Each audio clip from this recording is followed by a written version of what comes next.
think the captain's gonna show up, Mitch? Oh, he'll show up, all right. Got any doubts? Look.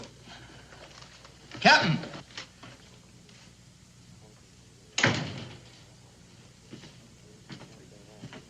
Howdy, Captain. It's been a long time since we all been together again. Here, have a seat. One more drink for the captain. Captain? Gentlemen. Well, here we are. I reckon it surprised you some getting a letter from me, huh?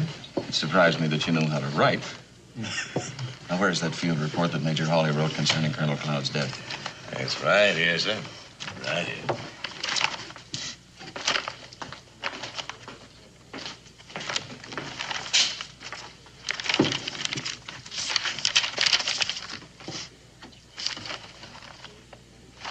Looks authentic. You can bet on that. I took it off the major just after he went and got himself shot. Poor fella dying like that before he had a chance to deliver it. And the funny thing is, I forgot I even had it till I saw that book the colonel's widow wrote about him being such a hero. It was then it came to me. Maybe the colonel's widow would pay a lot of money just to keep him a hero. Well, that's where you're wrong. I know the lady. She might be shocked to learn how he really died, but she would see all of you hang before she'd agree to pay any blackmail. Oh, I don't think we're gonna have any problems with you acting as a go-between, Captain. Especially with you being such a well-respected man in the community. She'd see me hang, too. Captain, you disappoint me. You got no way of knowing just what she's gonna do. Look, we gone to a lot of trouble. We rode a long way. We aim to get paid. I reckon you just better go ahead and give it a try. Will you let me finish? When I got your letter, I started thinking, and I have a better idea. Keep talking, Captain. I don't care how you do it as long as we get paid. 2 days from now, the colonel's body is being shipped to Philadelphia, to lie in state in a national shrine. Because I served under him, I've been chosen to escort the body. That's real touching. What are you getting at? Well, now, if the body were to get lost along the way, I'm sure the family would be glad to pay for its return.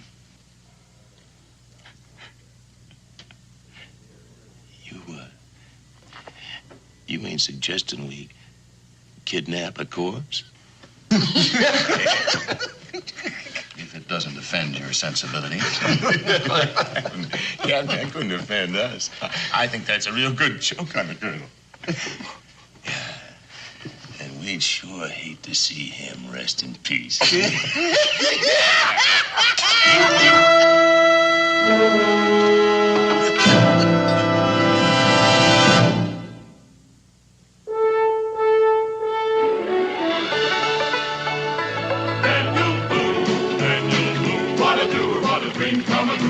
Daniel Boone.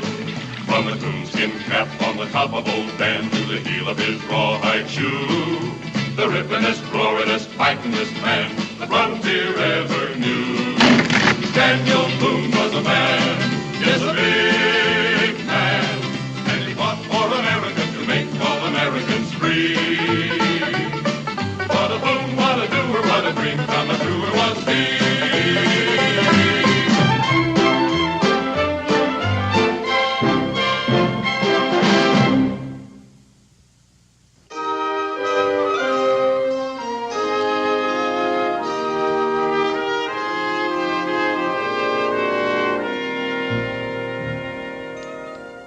It only seems like yesterday when you were just a little bitty tyke hanging onto your mother's skirts. And now, here you are, all grown up, and on your way to a school for young gentlemen in Philadelphia. That's Becky's idea. She figured it was time he was exposed to civilization. Well, offhand, I'd say he isn't too happy about it. Well, I wouldn't exactly call him overjoyed about having to wear that suit. It's a sissy suit. Oh, I wouldn't say that. I think you look real fine in it. And it's a sissy school. There ain't anything else I need to learn. Well, now, Israel, I think you've already lost that argument to your mother. You might as well make up your mind to that. I ain't gonna like it, and I ain't gonna like any of the sissies that go to it. I'll bet on that. But you know, that feeling will all go away. Why, I can remember when I first left home. Bet you can remember, too, Daniel. Yep, I can remember. I don't know who it's harder on when it's time to go, the parents or the children. You know, I'm surprised you didn't bring Becky along. Long trip. I had some business with Ben Franklin in Philadelphia, so I got elected. Well, it's been nice talking to you, Daniel. If you'll excuse me now, I'll go and get your luggage taken out. That coach will be here any minute now. But don't you hurry your meal. I'll call you when it's time to go. Thank you, Luther. Israel, you better drink some of that milk. It's going to be a long time before we get there.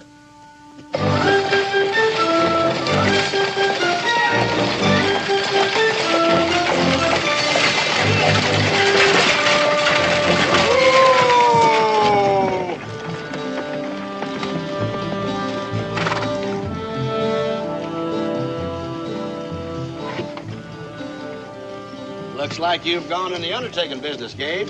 Looks that way. Somebody from around here? No, got on board late yesterday at Haleyville, going all the way to Philadelphia. Well, at least you've got cool weather for the trip. How long do we stop here, driver? As long as it takes me to load this luggage. Well, there's no point in my getting out. How many passengers you got for me? Just two. Daniel Boone and Israel. They're bound for Philadelphia, too. Daniel, that'll be a pleasure. Daniel, coach is here. Here we go.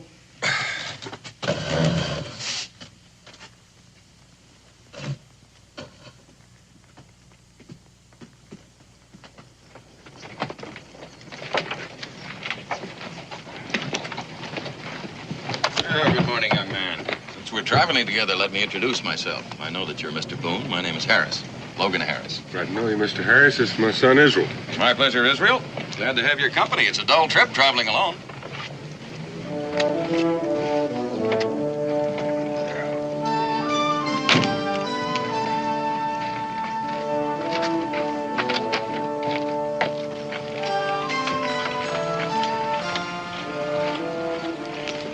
Have a good trip, Gabe.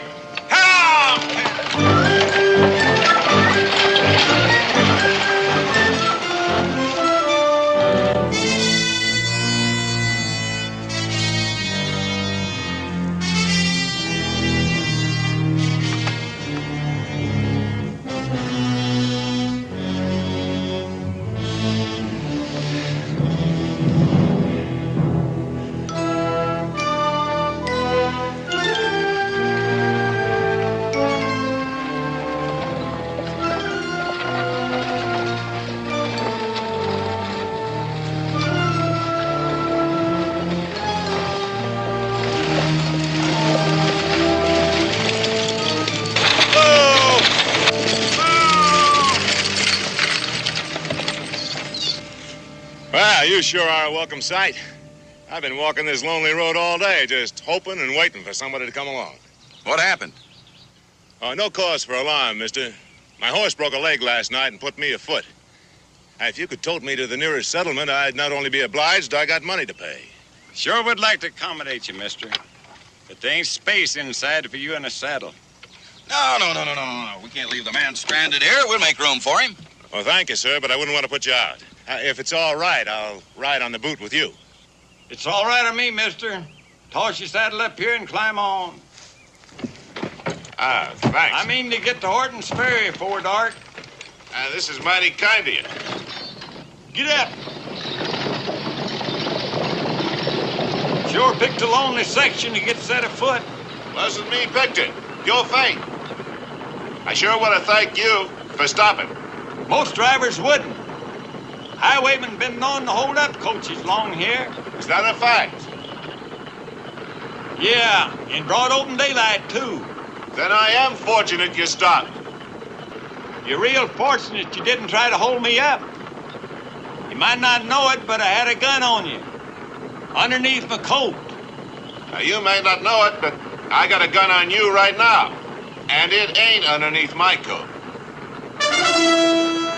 All right, mister. What do you want? Your gun.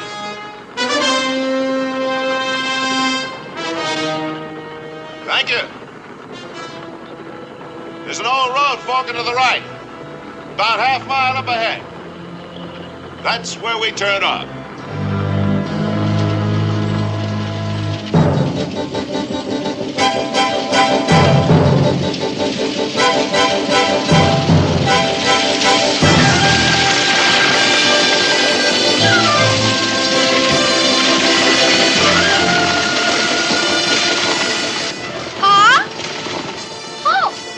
getting off the road.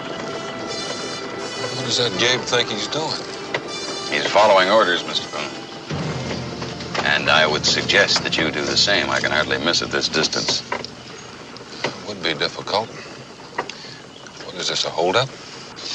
Not in the accepted sense of the word. It's a technicality. In one case, you get robbed. In this case, you don't. What happens in this case? Do I get shot? No, not if you don't cause me any trouble. Well, under the circumstances, you're looking at the most peace-loving individual you could run across. And why don't you lower that blunderbuss? If we hit a bump, it could go off. I'm glad to see you have a sense of humor, Mr. Boone. I don't know how much of a sense of humor I have, but I sure know when I'm outnumbered. Pa?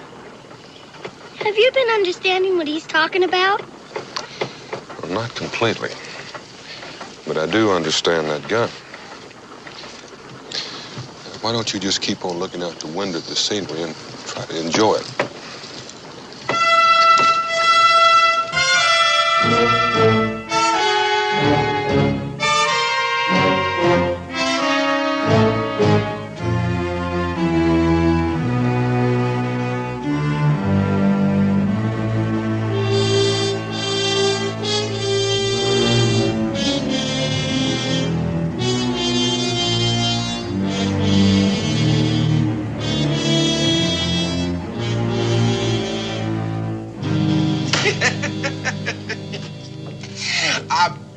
You again. Now that makes $40 I got coming. I ought to know better than to play cards with you with your deck of cards. Any sign of them yet? Nothing. You know, I don't like it. What don't you like? If nothing went wrong, that coach should have been here by this time. Now, you heard me tell Lynch not to try to take that coach alone. He ain't alone. You forget. Captain's traveling with the dear departed. Yeah, but what good can he do inside the coach? Now, I still say we all should have been there. And I still say Lynch was right. Now, look, that coach is going to stop for one man walking, but it ain't about to stop for any more. 4 men on horseback could have stopped it. Well, that's right. And wound up with somebody getting killed. Now, look, right now, none of us is in trouble. I'd just as soon it stayed that way. Oh, I still say... Listen. Here she comes. Come on. Ross, stay here. We'll find out if everything's all right. Right.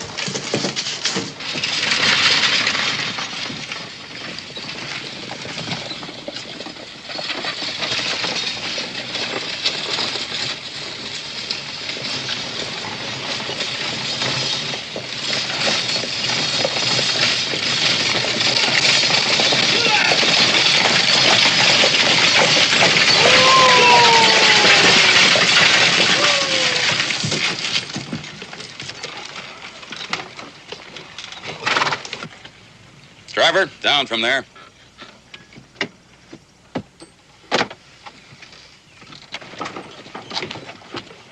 Lynch, take the coach around back and stable the horses. Yes, sir. Hi! Now, Mr. Boone, would you please step inside?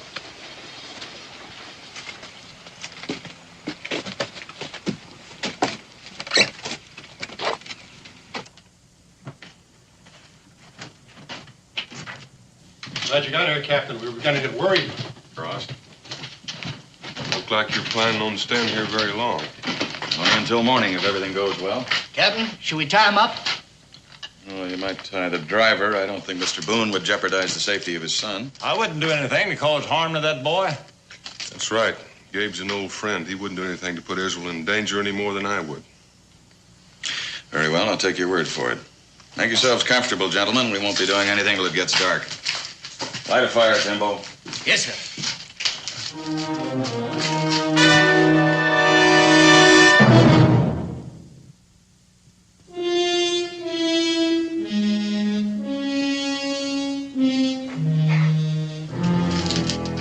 Give me one. That's good.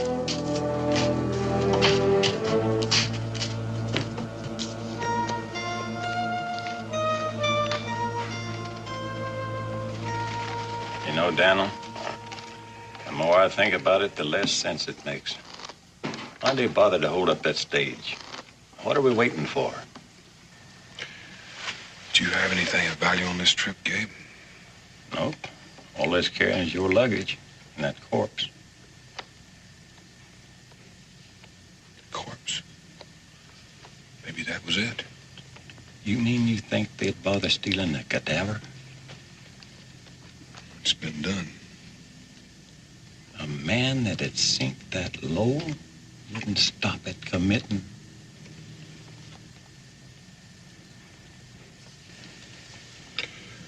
Go ahead and say it, Gabe. May as well just sleep. Well, you know what I mean anyway.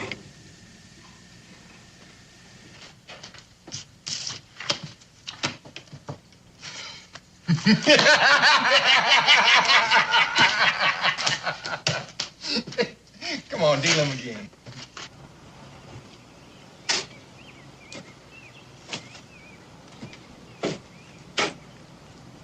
I reckon nobody's missed that coach yet. Else we'd had visitors for it. Why should anybody miss it? Wasn't due at the next stop till dark. Yeah, ain't too long till dark now. You figure they'll come looking for us then? No, not before morning. We'll be gone shortly after that. Go tell Mr. Boone I want to talk to him. What do you want him for? He's going to collect the ransom for us. I've been meaning to talk to you about that, Captain. Just where is the money and how do we go about getting it? Now, if I were to tell you that, Lynch, you'd probably shoot me in the back and try to get it for yourself, wouldn't you? Captain, you sound like you don't trust me. I don't. Now go and get him. You do trust him, huh? As long as we have his boy. I don't know. You can still figure some way to double-cross us. No, I'm sure Boone is much too intelligent for that. Now go and bring him out here, please. Yes, sir, Captain, sir.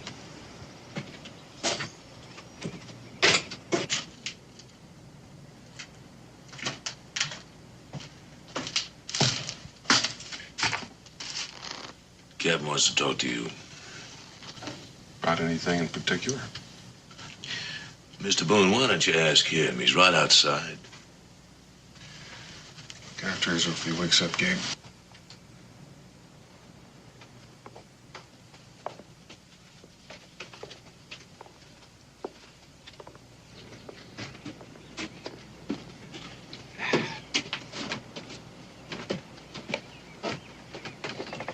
You want to see me about something? Yes, a little, conversation. You can go now, Lynch. I was all saying to you, Captain, I'll stay around. No, you won't. Go on back inside. Captain, you just don't have any faith in me, do you? And I ain't sure I got much in you. Well, that's unfortunate because right now you don't have any choice. Yeah. Sit down, Mr. Boone. Perhaps you'd care to join me in a drink. No, thank you. If you wish. However, there's no reason you can't be seated. I take it your friends don't care too much for you. My friends? Whatever else you want to call them. It is my misfortune, Mr. Boone, to find myself in league with men such as those, and I suppose you're wondering why. I've got my share of curiosity. Well, maybe you remember the old slogan about war making strange bedfellows? Mr. Harris, the war has been over for some time. Not for me, it hasn't. But with a little luck, it might end sometime tomorrow. Now, what do you got? Your deal. What are those two palavering about out there? I ain't real sure. And why don't you stay with them and find out? Captain told me to leave. We ain't in the Army no more. How come he thinks he can give us orders? 'Cause we ain't got that ransom yet. That's how come. Maybe it's about time we took a hand in this. You sit down, Timbo. Don't you know the captain ain't gonna tell us nothing? Until we get that money, we're gonna have to let him play soldier. All I want to know is where that ransom is and who's going to pick it up. That's what I want to know. Well, he's sending Boone after it. I don't know where. So we'll just sit and we'll wait. Deal me in. Still haven't told me why you called me out here. No. You see, I've been wondering just how far I could trust you. Why should you trust me at all? Because I need your help. You kidnapped me and my son, and you asked me for my help? So I'll admit it's a peculiar request, but then this is a peculiar situation. It was a mischance that you were on that coach, but there's no help for that now. However, it does entitle you to an explanation. Have you ever heard of a Colonel Martin Vincent Cloud? Some sort of war hero, wasn't he? Mm-hmm. That's the way the Army's record reads. In an engagement along the Saluda River with the enemy, Colonel Cloud, with a mere handful of men, fought a heroic rearguard action which enabled his regiment not only to escape a British ambush, but turn what seemed to be a defeat into a decisive victory. There's more to it, but I won't bore you with that. You seem to know the record pretty well. I ought to. I'm the one who wrote it. The only trouble is there's not a word of truth in it. The truth, Mr. Boone, is that Colonel Cloud was a glory hunter, a drunk, and a coward. I served under him, so did Lynch and Timbo and those other two men. There were 5 of us left when he was killed, and the British did not shoot him, Mr. Boone. He killed himself on the field of battle after getting most of his command completely annihilated. Well, why did you falsify the record? Respect. Respect for his family. It didn't seem very important at the time. A few words on a piece of paper. The only trouble is that the Colonel's widow wrote a book about it, and Lynch got a hold of that book. And he also has the field report written by the Colonel's adjutant, Major Hawley, who was also killed. And, Mrs. Cloud is a very wealthy woman. So you threw in with them to blackmail her? Blackmail's an ugly business, Mr. Boone, and very dangerous. Body snatching is easier.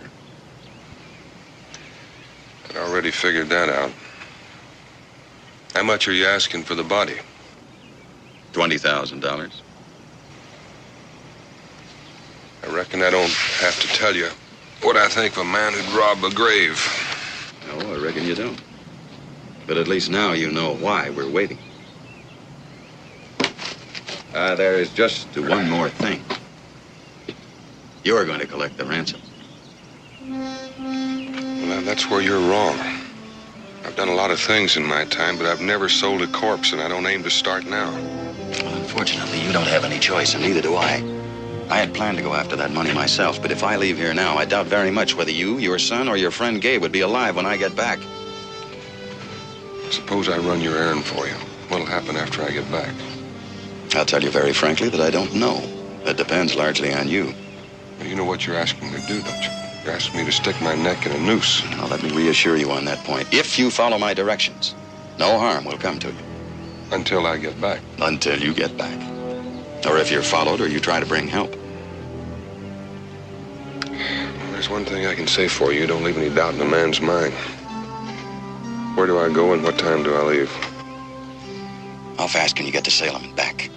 Depends on how I travel. I have a horse here. He's strong and he's fast. Say about 4 hours each way. All right, you have to be there by midnight and back here by dawn. That's got me pretty